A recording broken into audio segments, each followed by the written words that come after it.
ఆ కష్టాన్ని తట్టుకోలేక ఆమె కన్నీరు మున్నీరుగా ఏడ్చింది అని అంటుంటారు.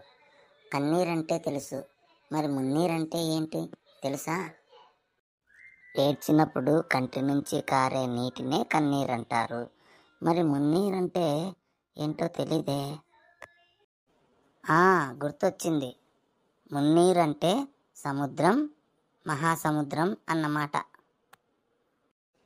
అందుకేనా ఈ మాట అంటుంటారు, దుఃఖించి దుఃఖించి ఆమె కళ్ళు కన్నీటి సంద్రాలయ్యాయి అంటుంటారు.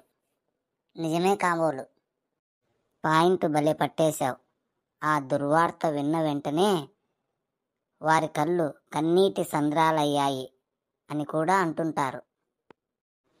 ఒకప్పుడు బాగా బతికిన తన స్నేహితుని దుస్థితి చూసి ఆయన ఫ్రెండ్ కన్నీరు మున్నీరయ్యారు అని కూడా అంటుంటారు. షహబాష్, మంచి ఉదాహరణ చెప్పావు.